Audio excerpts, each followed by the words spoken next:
Welcome to A1 TV Telugu news updates చూద్దాం. అంబేద్కర్ కోనసీమ జిల్లాలో మోంతా తుఫాను కారణంగా తీర ప్రాంత ప్రజలు అప్రమత్తంగా ఉండాలని ఎమ్మెల్యే దేవ తెలిపారు. సకినేటిపల్లి మండలంలోని అంతర్వేది దేవస్థానం, కరపల్లిపాలెం గ్రామాల్లో ఆయన పర్యటించారు. అంతర్వేది దేవస్థానం, పల్లిపాలెం గ్రామాలలో గల లోతట్టు ప్రాంతాల ప్రజలను రానున్న తుఫాను తీవ్రత దృష్ట్యా ప్రభుత్వము జిల్లా కలెక్టర్ వారి ఆదేశాల మేరకు సహాయ చర్యలకు ఏర్పాటు చేస్తామన్నారు. ఈ కార్యక్రమంలో TDP incharge Gollapalli Amulya, Razole CI TV Naresh Kumar, SI Durga Srinivas తదితరులు పాల్గొన్నారు. అంతర్వేది పల్లిపాలెంలో ఉన్నాం. ఇప్పుడు మనం ఈ ప్రాంతం అంతా కూడా నీళ్లతో నిండిపోయినది, ముంపు ప్రాంతంగా ఉంది. ఇదంతా ఇటు అంతర్వేది పల్లిపాలెం కానీ, అంతర్వేది దేవస్థానం కానీ, అంతర్వేది కర, అలాగే కేశదాసుపాలెం, ఈ గ్రామాలన్నీ కూడా నీళ్లలో ఉన్నాయి. ఇళ్ల మధ్యకంతా కూడా నీళ్ళు వచ్చిన పరిస్థితి కనిపిస్తూ ఉంది ఇక్కడ. అలాగే రోడ్లన్నీ మునిగిపోతూ ఉన్నాయి. సైక్లోన్ వల్ల వర్షాలు కంటిన్యూస్గా కురుస్తున్నాయి. ఇదే కాకుండా గత నెల రోజులుగా వర్షాలు ఉన్నాయి ఇక్కడ. ఇది ముంపు ప్రాంతంగా ఉంది. కారణాలు ఏమైనప్పటికీ కూడా ఈ తుఫాను సందర్భంగా కంటిన్యూస్గా వర్షం ఉండటం వల్ల లోతట్టు ప్రాంతాలన్నీ కూడా మునిగిపోతూ ఉన్నాయి. తప్పనిసరిగా ఇక్కడంతా కూడా రోడ్లు వేయాల్సింది ఉంది, కొన్ని మంచినీటి సదుపాయాన్ని కూడా కొంచెం మెరుగుపరచాల్సింది ఉంది. ఇక్కడ తుఫాను దృష్టిలో పెట్టుకొని యంత్రాంగం అంతా కూడా చాలా అప్రమత్తంగా ఉంది. అటు రెవెన్యూ యంత్రాంగం కానీ, ఇటు పోలీసు యంత్రాంగం కానీ, మన పక్కన డిఎస్పీ గారు ఉన్నారు. వీరందరూ కూడా గస్తీ తిరుగుతూ ఉన్నారు. కాకినాడ జిల్లా ముమ్మిడివరం నియోజకవర్గంలో తాళ్లరేవు మండలం ప్రజాపరిషత్ సమావేశ హాల్లో కాకినాడ జిల్లా కలెక్టర్ సగిలిషన్ మోహన్ ఆదేశాల మేరకు తుఫాను ప్రభావం, పునరావాస కేంద్రాల ఏర్పాట్లపై కలెక్టర్, మండల రెవెన్యూ, పంచాయతీ, ఎంపీడీఓ అధికారులు సమావేశం నిర్వహించారు. పునరావాస కేంద్రాలలో ఉదయం టిఫిన్, మధ్యాహ్నం, సాయంత్రం భోజనం ఏర్పాట్లు ప్రభుత్వ ఆదేశాల మేరకు అమలు చేస్తామని ఈ సమావేశానికి హాజరైన అధికారులు తెలియజేశారు. రామ పీడీ గారు ప్లస్ మనకి తుఫాన్కి మన తాళ్లరేవు మండలం స్పెషల్ ఆఫీసర్ గారు ఇచ్చేశారు. కలెక్టర్ గారు మన మేడం గారిని పంపించారు. అలాగే తహసీల్దార్ గారు, ఎంపీడీఓ గారు అందరూ ఉన్నారు. మనం నిన్న నుంచి కూడా ఈ తుఫాను ప్రభావిత ప్రాంతాల గురించి ఏ విలేజ్లో ఏ ఏరియాలో ఎఫెక్ట్ అవుతాయి అన్న దాని మీద మొత్తం మనం కాన్సన్ట్రేషన్ చేసి డేటా అంతా కూడా సెవెన్ హిట్ అవుతుంది తుఫాను అనుకున్నాం. యానం, గాడిమొగ ఈ రెండు ఏరియాల నుంచి ఈ రోజు తెచ్చుకోవాలి. కాబట్టి వాళ్ళు ఎవరు వంట చేస్తారు, ఎంతకి మాట్లాడుకుంటున్నారు, వాళ్ళందరూ సామాన్ తెచ్చుకున్నారు. కాబట్టి రీజన్స్ కుదరదు. మీకు అమౌంట్ అయితే మళ్ళీ సార్ అయితే నా అమౌంట్ వేస్తాను, వేస్తే కనుక నేను తప్పనిసరిగా మీకు.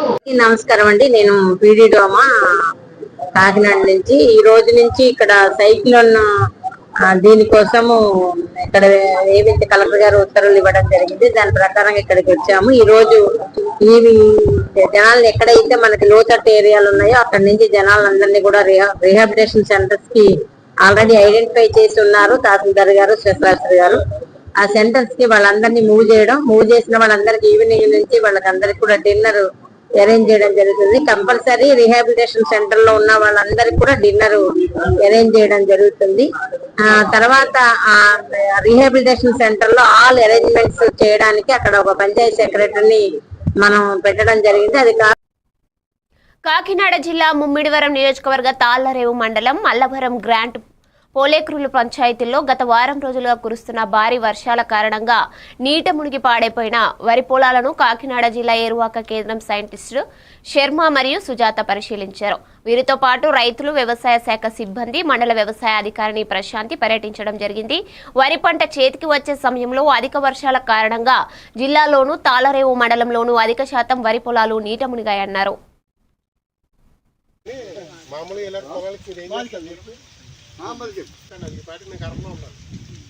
మాది 14 ఎకరాల సరౌండింగ్ సార్. మల్లవరం పంచాయతీ 14 కిలోమీటర్లు అండి.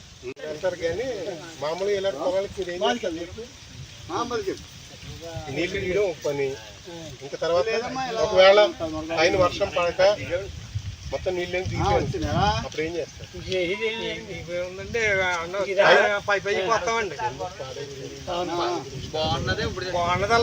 దానికి ఏం చేస్తారు?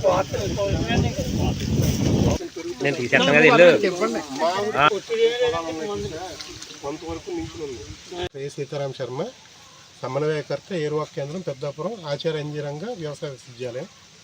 అలాగే మీ ఏవో గారు మీకు ఆల్రెడీ తెలుసు, కాలరావు ఏవో గారు ఉన్నారు. ఇక్కడ నాతో పాటు మా సహచర సైంటిస్ట్ శ్రీమతి సుజాత ఉన్నారు. మేమిద్దరం కూడా ఏంటంటే ఏవో గారి సహకారంతో ఇక్కడ ఈ మధ్యకాలంలో పడిన వర్షాలకి ఏవైతే పొలాలు దెబ్బతిన్నాయో వాటిని అన్నింటినీ పరిశీలించడానికి వచ్చాను. యాక్చువల్గా విఏఎల్ అందరూ గ్రౌండ్ రిపోర్ట్ ఇచ్చినప్పటికీ అసలు ఎంతవరకు ఈ అంటే పంటను మనం ఎంతవరకైనా రికవర్ చేయడానికి ఉందా లేదా, అలాగే రికవర్ చేయడానికి మనం ఏమైనా సూచనలు చేయొచ్చా అన్న దానికోసం ముందు పంట పొలాలను చూసి దాని ప్రకారం మనం సూచనలు ఇవ్వడం అనేది జరుగుతుంది. ఇప్పుడు ఆల్రెడీ ఏంటంటే చేపలకు పరిచిపోయి ఉన్నాయి, నీళ్లు దిగాలి. ఫస్ట్ ఆఫ్ ఆల్ నీళ్లు దిగితేనే ఏమైనా చర్యలు చేయడానికి ఉపయోగపడుతుంది. కానీ మనకి 29వ తారీఖు దాకా కూడా మనకి ఇంకా సైక్లోన్ ఉందని చెప్తున్నారు. ఘాటియే సైక్లోన్ ఉంది, తుఫాన్ ఉంది. సో ఆ తుఫాను దాని కారణంగా వచ్చే వర్షాలకి ఇంకా ఈ చేలు అయితే బయటపడుతుంది. చిత్తూరులో సంచలనం చోటు చేసుకుంది. మాజీ మేయర్ కటారి అనురాధ దంపతుల హత్య కేసులో కీలక పరిణామం చోటు చేసుకుంది. దోషుల నుండి రిక్వెస్ట్ పిటిషన్ను న్యాయస్థానం నమోదు చేసింది. ఈ కేసులో తీర్పు 30వ తేదీన వెలువరించనున్నట్టు కోర్టు ప్రకటించింది. అప్పటి వరకు దోషులను జ్యుడిషియల్ కస్టడీలో ఉంచాలని, అలాగే ఆ రోజున వారిని కోర్టులో హాజరు పరచాలని ఆదేశాలు జారీ చేసింది.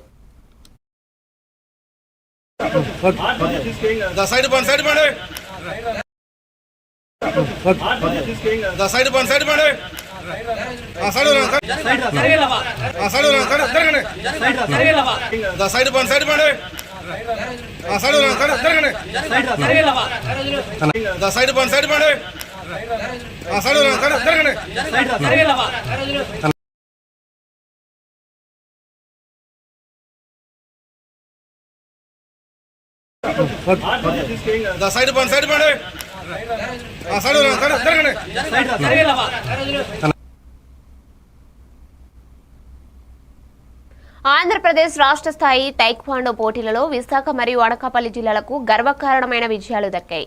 ఈ నెల 25 నుంచి 26 వరకు అనంతపురంలోని జయమణమ్మ ఇండోర్ కళ్యాణ మండపంలో జరిగిన 42 జూనియర్ రాష్ట్ర స్థాయి టైక్వాండో పోటీల్లో ఉమ్మడి విశాఖ జిల్లాకు చెందిన క్రీడాకారులు అద్భుత ప్రతిభ చూపారు. విశాఖ జిల్లా 8 బంగారు, 3 రజతం, 1 కాంస్య పతకాలతో ఓవరాల్ ఛాంపియన్షిప్లో 3వ స్థానం సాధించింది. అనకాపల్లి జిల్లా చోడవరం నుండి మిండ్రాణ హేమశ్రీ పూంసె విభాగంలో 2 బంగారు పతకాలు, గుడ్డేటి శశివర్ధన్ కుమార్ పూంసె మరియు క్యోరుగి అండర్ 45 విభాగాల్లో బంగారు, రజతం, కాంస్య పతకాలు గెలుచుకున్నారు.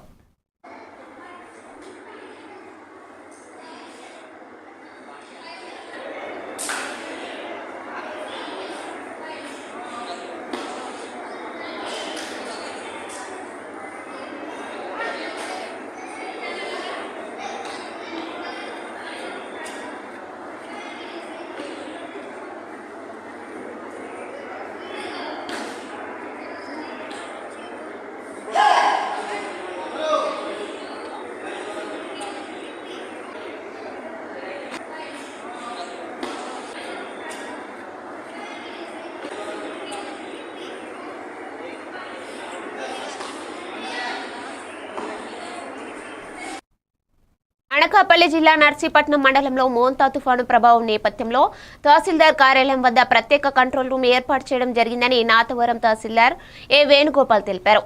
తుఫాన్ ప్రభావం దృష్ట్యా ప్రజలు అప్రమత్తంగా ఉండాలని, తుఫాను ఎదుర్కొనేందుకు అధికార యంత్రాంగం అన్ని విధాలుగా సిద్ధంగా ఉండాలని ఆయన పేర్కొన్నారు. 24 గంటల పాటు సిబ్బంది కంట్రోల్ రూమ్లో విధులు నిర్వహిస్తారని, ఉన్నతాధికారుల ఆదేశాల మేరకు నాతవరం, వైబీ, అగ్రహారం గ్రామాల్లో పునరావాస కేంద్రాలు ఏర్పాటు చేసినట్లు తెలిపారు.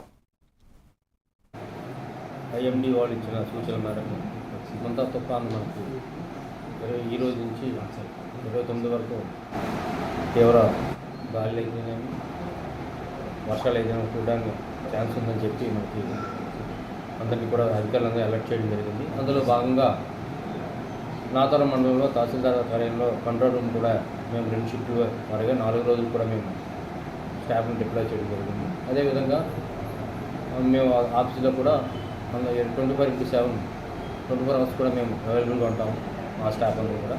సో ఇందులో భాగంగా ఏం చేసామంటే మన నాతవరం గ్రామంలో 2 రిలీఫ్ సెంటర్లు పెట్టడం జరిగింది. ఒకటి నాతవరం విలేజ్లోని, ఇంకోటి వైబీ అగ్రహారం విలేజ్లోని పెట్టడం జరిగింది. ఇందులో దీనికి సంబంధించిన సెంటర్కి ఎంఈఓ గారు, నాతవరం సెంటర్కి ఎంఈఓ గారు ఇన్ఛార్జ్ చేయడం జరిగింది. అదేవిధంగా వైబీ అగ్రహారం విలేజ్కి హౌసింగ్ ఏఏ గారిని ఇన్ఛార్జ్గా పెట్టడం జరిగింది. అందులో శానిటరీ వర్కర్స్, ఏఎన్ఎంలు, జిఎస్డబ్ల్యూ స్టాఫ్, విఆర్ఓస్ అందరూ కూడా అందులో పోస్ట్ చేయడం జరిగింది. అందులో భాగంగా అదేవిధంగా మాకు కలెక్టర్ గారు ఇచ్చిన ఆదేశాల ప్రకారం 4 చెరువులు కొద్ది ఎఫెక్ట్ పరిధిలో ఉన్నాయని చెప్పారు. పీకే గుడుము, నాతవరము, ఎంబీ పట్నం ప్రాంతంలో 4 చెరువులు ఇచ్చారు. ఆ చెరువులు కూడా ఓవర్ఫ్లో అయితే ఇమ్మీడియట్గా అక్కడ మనిషిని పెట్టి ప్రొసీడింగ్స్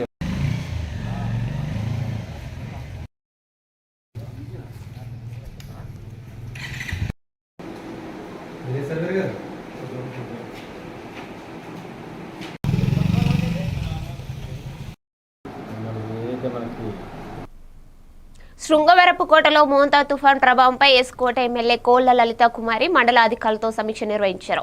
ఈ సందర్భంగా ఎంఆర్ఓ శ్రీనివాసరావు, ఇతర అధికారులు సమావేశంలో పాల్గొన్నారు. అనంతరం ఎమ్మెల్యే కోళ్ల లలిత కుమారి మూలబొడ్డవార పంచాయతీలో పర్యటించి గ్రామస్తులతో మాట్లాడారు. ప్రస్తుతం మోంతా తుఫాన్ కాకినాడకు 680 కిలోమీటర్ల దూరంలో 16 కిలోమీటర్ల వేగంతో తీరాన్ని సమీపిస్తుందని, ఈ రోజు మరియు రేపు నియోజకవర్గంలో భారీ వర్షాలు కురిసే అవకాశం ఉందని తెలిపారు.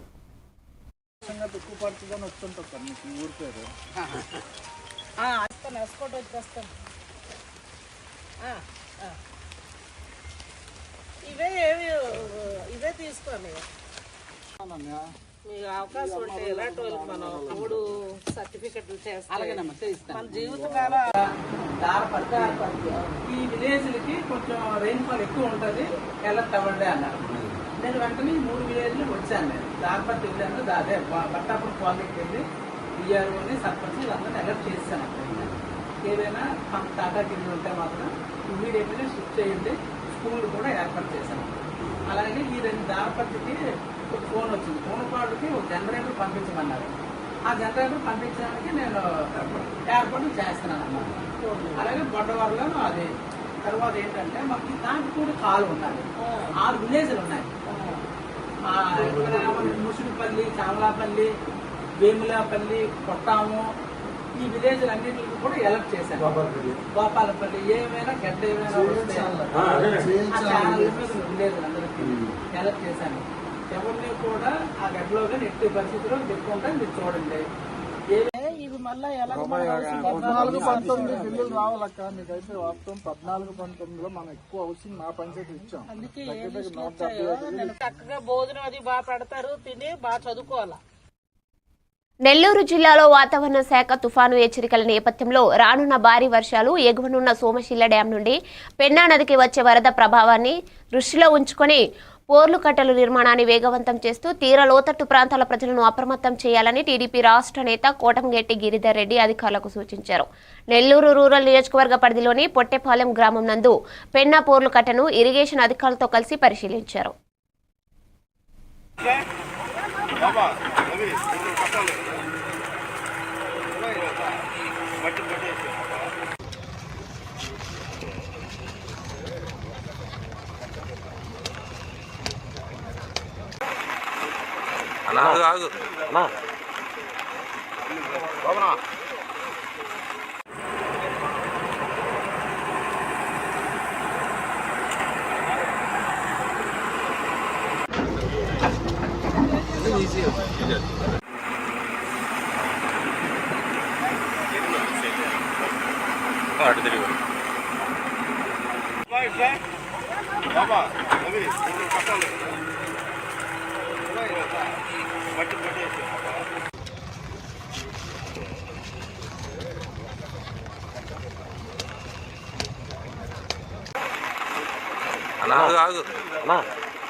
మోంతా తుఫానును సమర్థవంతంగా ఎదుర్కోవడానికి యంత్రాంగం సిద్ధంగా ఉందని బాపట్ల జిల్లా ఇన్ఛార్జ్ మంత్రి కొలుసు పార్థసారథి అన్నారు. బాపట్ల కలెక్టరేట్లో ఏర్పాటు చేసిన కమాండ్ కంట్రోల్ రూమ్ ను జిల్లా ఇన్ఛార్జ్ మంత్రి కొలుసు పార్థసారథి పరిశీలించారు. మోంతా తుఫాను జిల్లా ప్రత్యేక అధికారి వేణుగోపాల్ రెడ్డి, జిల్లా collector doctor Vasudeva Vinod Kumar, SPB Umamaheshwar, స్థానిక శాసనసభ్యులు వేగేశ్వర నరేంద్ర వర్మలతో కలిసి ఇన్ఛార్జ్ మంత్రి కొలుసు పార్థసారథి వివిధ శాఖల అధికారులతో సమీక్ష సమావేశం నిర్వహించారు. కోర్టులో హాలిడేస్ ప్రకటించారు కాబట్టి ఎవరైనా క్లాసెస్ రన్ చేస్తే కలెక్టర్ గారు ఎంక్వైరీ చేసి తగు చర్యలు తీసుకుంటారు. 473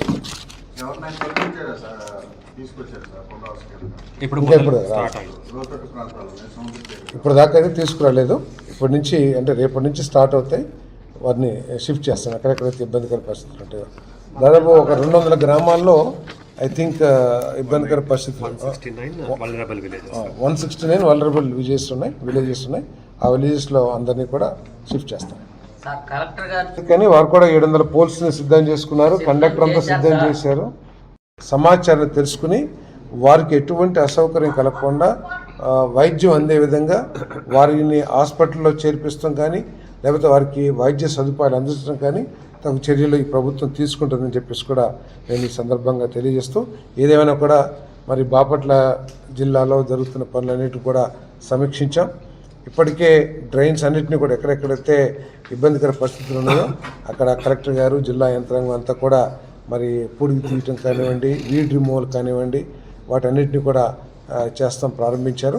మరి ఈ ఎక్విప్మెంట్స్ను కూడా సిద్ధం చేసుకోమని చెప్పేసి ముఖ్యమంత్రి గారు ఆదేశాలు ఇచ్చారు. ఎందుకంటే ఎక్కడైనా సరే కల్వర్ట్ దగ్గర ఏదైనా చెత్త పెరిగిపోయి కానీ లేకపోతే వీడు పెరిగిపోయి కానీ వాటర్ ప్రవాహానికి ఇబ్బందిగా ఉంటే వాటన్నింటిని తొలగించడానికి సిద్ధంగా ఉండమని. ఎందుకంటే వర్షం వచ్చినప్పుడు అవన్నీ కొట్టుకొస్తాయి పైనుంచి. సో వాటన్నిటిని కూడా ఇమీడియట్గా తీయటానికి ఆయా ప్లేసెస్లో ఈ ఎక్విప్మెంట్స్ కూడా సిద్ధం చేయమని చెప్పేసి ముఖ్యమంత్రి గారు ఆదేశాలు ఇచ్చారని చెప్పేసి కూడా నేను ఈ సందర్భంగా తెలియజేస్తామని నేను. సో ఏదేమైనా కూడా మరి కలెక్టర్ గారి నేతృత్వంలో, ఎస్పీ గారి నేతృత్వంలో, అదేవిధంగా స్పెషల్ ఆఫీసర్ గారి నేతృత్వంలో మరి అది జిల్లా యంత్రాంగం అంతా కూడా తగు చర్యలు తీసుకుంటా ఉంది. అదేవిధంగా మరి ప్రజాప్రతినిధులు కూడా ఈ సహాయక కార్యక్రమాల్లో పాలు పంచుకుని ప్రజలకి ఎల్లవేళ అందుబాటులో ఉండి ఎటువంటి పరిస్థితులను ఎదుర్కొంటానికి సిద్ధంగా ఉంది. కోర్టులో హాలిడేస్ ప్రకటించారు. కాకినాడ జిల్లా ప్రత్తిపాడు మండలం లంకలోవ గ్రామంలో ప్రజలు సహకారంతో 1,00,000 బిల్వార్చన మరియు అఖండ హారతి కార్యక్రమం దండపాణి గురుస్వామి, వేణుచంటి గురుస్వామి, ప్రదీప్ శర్మ మరియు కొక్కిరిగడ సత్యనారాయణ శర్మ మరియు కలస కార్యక్రమం గ్రామ ప్రజలు పెద్ద ఎత్తున భక్తులు పాల్గొన్నారు.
పల్నాడు జిల్లా నర్సరావుపేటలో మాజీ ఎమ్మెల్యే గోపిరెడ్డి శ్రీనివాసరెడ్డి మీడియా సమావేశం నిర్వహించారు.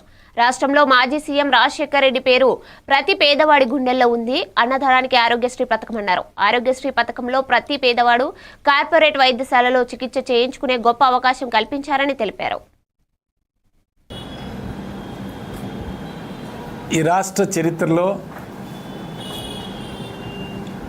రాజశేఖర్ రెడ్డి గారి పేరు ఇప్పటికీ ప్రతి పేదవాడి గుండెలో ఉంది అన్నదానికి ముఖ్య కారణం ఆరోగ్యశ్రీ పథకం. దేశంలో ఎక్కడా లేని విధంగా ప్రపంచంలోనే ఏ ప్రభుత్వం కూడా ఆరోగ్యానికి సంబంధించి ఇటువంటి పథకాన్ని ఎక్కడా కూడా ప్రవేశపెట్టని సమయంలో రాజశేఖర రెడ్డి గారు గొప్ప పథకాన్ని ఆంధ్ర రాష్ట్ర ప్రజలకి అందించడం జరిగింది. ముఖ్యంగా బడుగు బలహీన వర్గాల వారు, పేదవాళ్ళు ఒక కార్పొరేట్ వైద్యాన్ని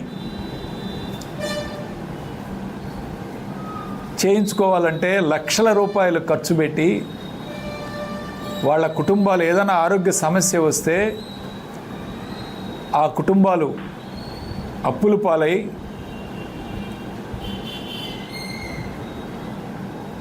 చనిపోయే పరిస్థితుల్లో ఈరోజు గుండె ఆపరేషన్ చేయించుకోవడం కానీ, క్యాన్సర్ చికిత్స కానీ, అట్లానే అనేక శస్త్రచికిత్సలకి ఈరోజు ఈ రాష్ట్రంలో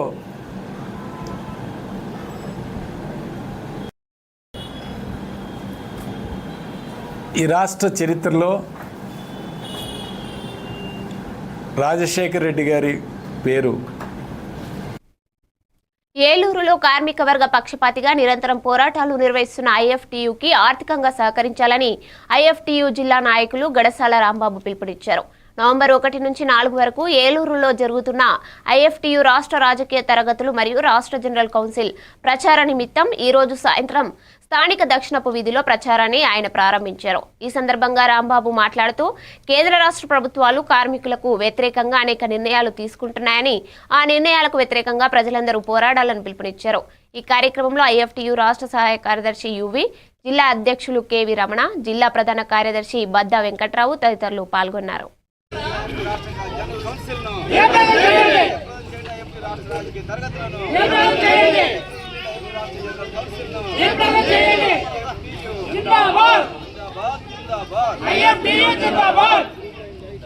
నా పేరు రాంబాబు, ఐఎఫ్టీయూ నగర కమిటీ ఏలూరు. రేపు నవంబర్ 1, 2, 3 తేదీలలో ఐఎఫ్టీయూ రాష్ట్ర రాజకీయ శిక్షణా తరగతులు ఏలూరులో జరుగుతూ ఉన్నాయి. అలాగే 4వ తారీఖున రాష్ట్ర జనరల్ కౌన్సిల్ కూడా జరుగుతూ ఉన్నది. ఈ యొక్క కార్యక్రమాన్ని దృష్టిలో పెట్టుకొని ఏలూరు నగరంలో ఇప్పటికే గత 15 రోజులుగా వివిధ ప్రాంతాల్లో అలాగే షాపుల్లో ప్రచారాలు నిర్వహిస్తూ ఈ యొక్క కార్యక్రమం చాలా భారీగా ఖర్చుతో కూడుకున్నది కాబట్టి దానికి సంబంధించి ప్రజల నుంచి విరాళాలు కూడా సేకరిస్తూ ఉన్నాం. ఎందుకంటే ఇటువంటి కార్యక్రమాలు చేయడం అనేది ఇప్పుడున్నటువంటి యొక్క రాజకీయ విధానాలన్నింటినీ కూడా ఎదుర్కోవాలంటే ఇటువంటి కార్యక్రమాలు పెద్ద ఎత్తున చేయాల్సినటువంటి అవసరం ఉంది. ఇది కేవలం కార్మికుల కోసం లేకపోతే ఇంకేదో కాదు. ఈవేళ వస్తున్నటువంటి పెద్ద పెద్ద కార్పొరేట్ సంస్థలు కూడా చిన్న వ్యాపారస్తులు కూడా కబ్జా చేసేటటువంటి పరిస్థితులు మనకి ముందుకు వస్తూ ఉన్నాయి. వీటన్నిటిని ఎదుర్కోవాలంటే ఒక విప్లవకర ఆశయాలతో పనిచేస్తున్నటువంటి ఐఎఫ్టీయూ సంస్థ ఈ యొక్క కార్యక్రమాలకు ముందుకు వస్తూ ఉన్నది. దీన్ని దృష్టిలో పెట్టుకుని ప్రజలందరూ కూడా సహకరించవలసిందిగా ఐఎఫ్టీయూ నగర కమిటీ తరఫున తెలియజేస్తా ఉన్నాం. ఇవి అప్డేట్స్ చూస్తూనే ఉండండి A1 టీవీ తెలుగు న్యూస్.